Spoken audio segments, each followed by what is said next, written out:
ಯಾರು ಹೆಸರು ಹೇಳಿ? ವಿರೋಧ ಪಕ್ಷದವರು ಎಲ್ಲಾ ನಾಯಕರು ಕೂಡ ಅದೇ ಮಾತನ್ನ ಹೇಳ್ತಾರೆ.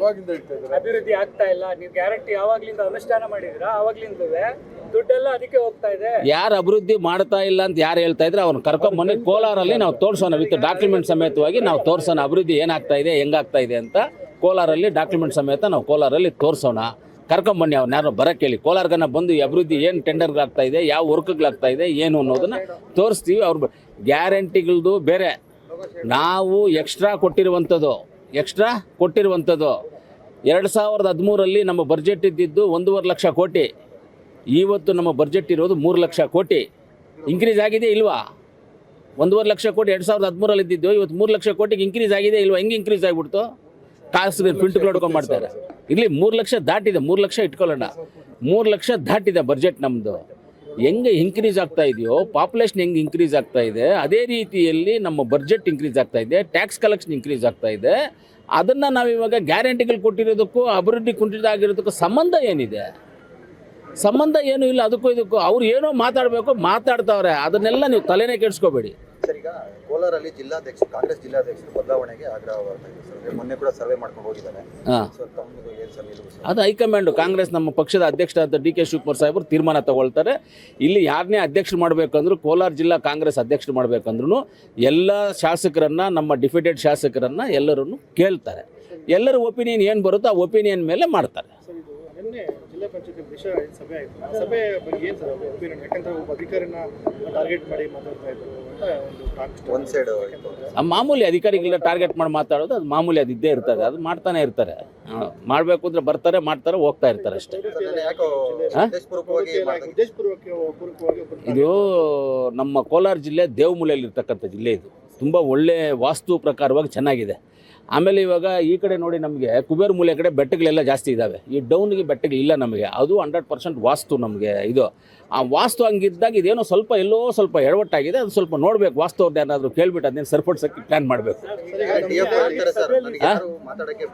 ಯಾರು ಯಾರಿಗೂ ಮಾತಾಡೋಕ್ಕೆ ಬಿಟ್ಟಿಲ್ಲ, ನಮ್ಮ ಒಪಿನಿಯನ್ ಕೇಳಬೇಕಿತ್ತು. 100% ನಿಜ. ಅವ್ರನ್ನ ಹೇಳೋದಕ್ಕೆ, ಅವ್ರು ಮಾತಾಡೋದಕ್ಕೆ ಬಿಡಬೇಕಾಗಿತ್ತು. ಅವ್ರು ಹೇಳೋದಕ್ಕೆ, ಅವ್ರ ಒಪಿನಿಯನ್ ಏನಿದೆಯೋ ಅದನ್ನು ಹೇಳೋದಕ್ಕೆ, ಅವ್ರನ್ನ ಮಾತಾಡೋದಕ್ಕೆ ಬಿಡಬೇಕಾಗಿತ್ತು. ಕಾಂಗ್ರೆಸ್ ಶಾಸಕರು ಅಧಿಕಾರ ಮೇಲೆ ದಬ್ಬಾಳಿಕೆ ಮಾಡ್ತಾರೆ. ಈ ಮೀಟಿಂಗ್ ನಾವು ದಬ್ಬಾಳಿಕೆ ಮಾಡ್ತೀವಿ ಅಂದ್ಬಿಟ್ಟು ಇಂಡೈರೆಕ್ಟ್ ಆಗಿ ಸಮೃದ್ಧಿ ಮಂಜೂರಿಯನ್ನು ಮಾಡ್ತೀವಿ. ಇಲ್ಲ, ಅವ್ರು ಮಾತಾಡ್ಕೋಬೋದು ಸರ್. ಅದೆಲ್ಲ ಅಧಿಕಾರಿಗಳ ಮೇಲೆ ಅವ್ರು ದಬ್ಬಾಳಿಕೆ ಮಾಡ್ತಾರೆ ಅಂತ ನಾವು ಅಧಿಕಾರಿಗಳ ಮೇಲೆ ಯಾರ ಮೇಲೆ ದಬ್ಬಾಳಿಕೆ ಮಾಡೋದಿಲ್ಲ. ನಾವು ಇರೋದನ್ನು ಮಾತಾಡಿರ್ತೀವಿ, ಇದನ್ನು ಕೇಳಿರ್ತೀವಿ. ನೀವು ಎಲ್ಲ KDP ಸಭೆಗಳಿಗೂ ನೀವು ಇರ್ತೀರಾ, ಕರೆಕ್ಟೇ ಇಲ್ವಾ? ನಾವು ಯಾರ ಮೇಲೆ ಅದ್ರ ಬಂದುಬಿಟ್ಟು ದೌರ್ಜನ್ಯ ಮಾಡಿದ್ದೀವ, ದಬ್ಬಾಳಿಕೆಗಳು ಮಾಡಿದ್ದೀವ? ಇರೋದನ್ನು ಹೇಳಿರ್ತೀವಿ. ಹಂಗವ್ರು ತಪ್ಪು ಮಾಡಿದೆ ಅಂತ ಸ್ವಲ್ಪ ಜೋರಾಗಿ ಮಾತಾಡ್ತೀವಿ. ಅಷ್ಟು ಬಿಟ್ಟರೆ ದಬ್ಬಾಳಿಕೆಗಳು ಯಾರು ಮಾಡಲ್ಲ. ಅವ್ರಿಗೇನಾದರೂ ಆ ಹ್ಯಾಬಿಟ್ ಇರ್ಬೋದೇನೋ ನಮಗೆ ಗೊತ್ತಿಲ್ಲ. ಸಿಗೋದೀಗ ಅನುಮಾನ ಅಂತ ಒಂದು ಮುನ್ಸೂಚನೆ ಸಿಗೋದು ಹೇಗೆ ಅಂತಂದರೆ, ಈಗ ನಂಜೇಗೌಡರನ್ನ ಬಹುಮೂಲ ಅಧ್ಯಕ್ಷರಾಗಿ ಮಾಡಿದ್ದಾರೆ, ಮತ್ತೆ ಅವರ ಡೆಲಿಗೇಟ್ ಆಗಿ ಕಳಿಸ್ತಾ ಇದ್ದಾರೆ. ನಿಮ್ಮನ್ನ ಮುಂದೆ DCC ಬ್ಯಾಂಕ್ ಅಧ್ಯಕ್ಷರಾಗಿ ಮಾಡ್ತಾರೆ. ಇನ್ನು ಈ ಉಳಿದಂತಹ 2 ಶಾಸಕರು ನಿಗಮ ಮಂಡಳಿ ಅಧ್ಯಕ್ಷರಾಗಿದ್ದಾರೆ. ಹಾಗಾಗಿ ನಮ್ಮ ಜಿಲ್ಲೆಗೆ ಮಂತ್ರಿ ಸ್ಥಾನ ಸಿಗೋದು ಬಹುತೇಕ ಅನುಮಾನ ಅಂತ. ಸರಿ, ಓಕೆ, ಪರವಾಗಿಲ್ಲ, ಒಳ್ಳೆಯದು. ಯಾಕೆ ಸರ್ 4 ಜನ ಶಾಸಕರಿದ್ದೀರಾ, ಒಬ್ಬರಾದ್ರೂ ಮಂತ್ರಿ ಆಗ್ಬೇಕಲ್ಲ? ಇಲ್ಲ, ಹೈಕಮಾಂಡ್ ಕೊಟ್ಟರೆ ತೊಗೊಳ್ತೀವಿ. 4 ಜನದಲ್ಲಿ ಯಾರು ಕೊಟ್ಟರು ತೊಗೊಳ್ತೀವಿ. ಅದೇನು ಡೌಟ್ ಏನಿಲ್ಲ. ಅದು ಬಹುತೇಕ ಅನುಮಾನ ಇದ್ದರೆ ಅನುಮಾನವಾಗೇ ಇರಲಿ, ಬೇಡ.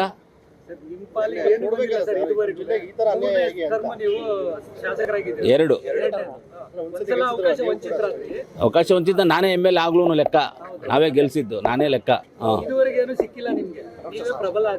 ಇಲ್ಲ, ಪ್ರಬಲ ಆಕಾಂಕ್ಷಿಯಾಗಿ ನಾನು ಇದ್ದೀನಿ. ಮೊದಲು ಹೇಳಿದ್ದೀನಿ, ಇವತ್ತು ಹೇಳ್ತೀನಿ, ಆಕಾಂಕ್ಷಿಯಾಗಿದ್ದೀನಿ. ಕೊಟ್ಟರೆ ತೊಗೊಳ್ತೀವಿ ಅಷ್ಟೇ, ಕೊಟ್ಟರೆ ತೊಗೊಳ್ತೀವಿ, ಕೆಲಸ ಮಾಡ್ತೀವಿ. ಇಲ್ಲ ಅಂದರೆ ಪರವಾಗಿಲ್ಲ, ಸುಮ್ಮನೆ ಇರ್ತೀವಿ. ಟ್ರಂಪ್ ಕಾರ್ಡ್ ಅಂದರೆ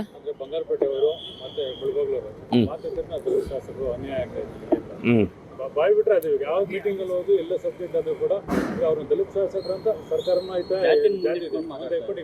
ಎಲ್ಲರೂ ಅಧಿಕಾರಿಗಳು ಏನೋ ನೋಡಿ, ಅವ್ರ ಜಾತಿನ ಅವ್ರು ಮುಂದಿಟ್ಕೊಂಡು ಮಾತಾಡೋದ್ರಲ್ಲಿ ತಪ್ಪೇನಿದೆ? ಮಾತಾಡಲಿ. ಅವ್ರ ಜಾತಿನ ಅವ್ರು ಮುಂದಿಟ್ಕೊಂಡು ಮಾತಾಡೋದು ಅದು ಅವ್ರ ಪದ್ಧತಿ, ಅವ್ರ ಸಿದ್ಧಾಂತ. ಇಲ್ಲ, ಯಾರಿಗೂ ಅನ್ಯಾಯ ಆಗ್ತಾ ಇಲ್ಲ. ದಲಿತರಿಗೂ ಅನ್ಯಾಯ ಆಗ್ತಾ ಇಲ್ಲ, ಜನರಲ್ಗೂ ಅನ್ಯಾಯ ಆಗ್ತಾ ಇಲ್ಲ, ಯಾರಿಗೂ ಅನ್ಯಾಯ ಆಗ್ತಾ ಇಲ್ಲ. ಸರ್ಕಾರದಲ್ಲಿ ಯಾರ್ಯಾರಿಗೆ ಏನೇನು ಸವಲತ್ತುಗಳು ಸಿಗಬೇಕು ಆ ಸವಲತ್ತುಗಳೆಲ್ಲ ಅವ್ರವ್ರಿಗೆ ಇದಕ್ಕೆ ಅವ್ರಿಗೆ ಸಿಗ್ತಾನೇ ಇದೆ. ಯಾರಿಗೇನು ಅನ್ಯಾಯ ಆಗಿರೋದೇನು ಇಲ್ಲ. ಅವರು ಹೇಳ್ಕೊಂಡ್ರೆ ನನಗೆ ಗೊತ್ತಿಲ್ಲ, ಅವ್ರನ್ನೇ ಕೇಳಬೇಕು ನೀವೇನು ಅನ್ನೋದನ್ನು. ಅಯ್ಯೋ, ಬೇಡ ಬಿಡ್ರಿ, ಯಾಕೆ ಹೇಳೋದು ನಮಗಿನ್ನ ಬರುತ್ತೆ ನನಗೆ ಅಂದರೆ ಹಂಗೆ ಹಿಂಗೆ ಬರೋದಿಲ್ಲ. ಸುರ್ಜೇವಾಲಾ ಅವರು ನಮ್ಮ ಪಕ್ಷದ ಹಿರಿಯರು ಪ್ಲಸ್ ನಮ್ಮ ರಾಜ್ಯದ ಉಸ್ತುವಾರಿಗಳು. JDS ಪಕ್ಷ ಯಾರ ಕೈಗೊಂಬೆನಲ್ಲಿದೆ? BJP ಕೈಗೊಂಬೆನಲ್ಲಿ ಇದಿಲ್ಲ. ನಾವೇನಾದರೂ ಬೇರೆಯವ್ರ ಯಾವುದನ್ನ ಪಕ್ಷದವ್ರ ಜೊತೆ ನಾವೇನು ಕೈಗೊಂಬೆ ಇದೆ. ನಮ್ಮ ಪಕ್ಷದ ನಾಯಕರ ಜೊತೆ ನಾವು ಮಾತಾಡ್ತೀವಿ, ಅವ್ರ ಜೊತೆ ನಾವು ಇರ್ತೀವಿ. ಇವ್ರು JDS ಅವರು BJP ಕೈಗೊಂಬೆ ಆಗ್ಬಿಟ್ಟಿದೆ. ಅವ್ರು ಹೇಳ್ದಂಗೆ ಕೇಳಬೇಕು. ನೆಕ್ಸ್ಟ್ ಅವ್ರು ಹೇಳ್ದಂಗೆ ಕೇಳಿಲ್ಲ ಅಂದರೆ ಇವ್ರಿಗೇನು ಇಲ್ದಂಗೆ ಮಾಡಿಬಿಡ್ತಾರೆ. BJP ಅವ್ರ ಬಗ್ಗೆ ಗೊತ್ತಿಲ್ವಾ? ನನಗೆ ಇವತ್ತು ಹೇಳ್ತೀನಿ ನೋಡಿ, ನನಗೆ ಹೈಯೆಸ್ಟಾಗಿ ಸ್ನೇಹಿತರು ಇರೋದು ಕಾಂಗ್ರೆಸ್ ಪಕ್ಷಕ್ಕಿಂತ BJP ಇರೋ ಜಾಸ್ತಿ ನನ್ನ ಹತ್ರ ಸ್ನೇಹಿತರು ಇರೋದು. ನಾನು ಇರೋದು ಹೇಳ್ತೀನಿ, ನಾನು ಏನು ಕೇಳೇ ಮಾಡಲ್ಲ. ನಾನು ಹೈಯೆಸ್ಟು ಸ್ನೇಹಿತರು ಇರೋದು ಡೆಲ್ಲಿ ಲೆವೆಲ್ವರೆಗೂ ಸ್ನೇಹಿತರು ಇರೋದು ಅಂದರೆ ನನಗೆ BJP ಅವರೇ. ಅಂದರೆ ಅವ್ರ ಬಗ್ಗೆ ಏನು, ಹೆಂಗೆ, ಯಾವ ಥರ, ಏನು ಮೆಂಟಾಲಿಟಿ ಎಲ್ಲ ಗೊತ್ತಿದೆ ನನಗೆ. ಇವರು ಏನು ಅನ್ನೋದು ನೆಕ್ಸ್ಟ್ ಮುಂದಿನ ದಿನಗಳಲ್ಲಿ JDS ಅವ್ರಿಗೆ ಗೊತ್ತಾಗುತ್ತೆ. BJP ಅವರು ಸರ್, ಈಗ ಜಿಲ್ಲಾ ಪಂಚಾಯತಿ ತಾಲೂಕ್ ಪಂಚಾಯತಿ ಚುನಾವಣೆ ಅನೌನ್ಸ್ ಮಾಡೋದಕ್ಕೆ ಕಾಂಗ್ರೆಸ್ ಭಯ ಬಂದಿದೆ. ಯಾಕಂದ್ರೆ NDA ಮೈತ್ರಿ ಇರೋದ್ರಿಂದ ಅವ್ರು ಸೋತೋಗ್ತಾರೋ ಅನ್ನೋ ಭಯ ಇದೆ, ಅನೌನ್ಸ್ ಮಾಡ್ತಾ ಇಲ್ಲ ಅಂತ JDS ಅವರು ಹೇಳ್ತಾರೆ. ಇವಾಗ ಪಟ್ಟಣ ಪಂಚಾಯತ್ ಎಲೆಕ್ಷನಲ್ಲಿ ಅನೌನ್ಸ್ ಮಾಡಿದಾರಾ? 4 ಎಂಟೈರ್ ರಾಜ್ಯದಲ್ಲಿ 4 ಪಟ್ಟಣ ಪಂಚಾಯತ್ ಭಯ ಇದೆಯಾ? ನಮಗೆ ಭಯ ಇದೆ, ಏನಕ್ಕೆ ಅನೌನ್ಸ್ ಮಾಡ್ತಾ ಇದ್ವಿ. ಇದಾದಮೇಲೆ ನೆಕ್ಸ್ಟ್ ಜಿಲ್ಲಾ ಪಂಚಾಯತ್ ತಾಲೂಕು ಪಂಚಾಯತಿ ಮಾಡ್ತೀವಿ, ನೆಕ್ಸ್ಟು ಗ್ರಾಮ ಪಂಚಾಯತಿಗಳಾಗ್ತವೆ, ನೆಕ್ಸ್ಟು ನಗರಸಭೆಗಳು ಎಲೆಕ್ಷನ್ಸ್ ಆಗ್ತವೆ. ಆಯಾ ಟೈಮ್ ಪಟ್ಟಂಗೆ ಅವೆಲ್ಲ ಆಗ್ತಾ ಇರ್ತವೆ. NDA ತಮಗೇನು ಏನೂ ಪ್ರಾಬ್ಲಮ್ ಇಲ್ಲ, ಯಾವುದೋ ತೊಂದರೆ ಇಲ್ಲ. ಜನಾಭಿಪ್ರಾಯ ಹೇಗಿದೆ? ಜನಾಭಿಪ್ರಾಯ ತುಂಬ ಚೆನ್ನಾಗಿದೆ. ಕಾಂಗ್ರೆಸ್ ಪಕ್ಷದ ಪರವಾಗಿ ಚೆನ್ನಾಗಿದೆ, ಸಿದ್ದರಾಮಯ್ಯನವರ ಪರವಾಗಿ ಇದೆ. ಈ ಕರ್ನಾಟಕ ರಾಜ್ಯದಲ್ಲಿ ಅತಿ ಹೆಚ್ಚು ಜನಗಳಿಗೆ ಒಳ್ಳೆಯಾಗುವಂಥ ಕೆಲಸಗಳು ಮಾಡಿರುವಂಥ ಚರಿತ್ರೆ ಸಿದ್ದರಾಮಯ್ಯ ಆಗಿದೆ. ಆದ್ದರಿಂದ ಜನಗಳಿಗೆ ಒಳ್ಳೆ ಕಾಂಗ್ರೆಸ್ ಮೇಲೆ ಅಭಿಮಾನ ಇದೆ, ಕಾಂಗ್ರೆಸ್ ಪಕ್ಷದ ಮೇಲೆ ವಿಶ್ವಾಸ ಇದೆ.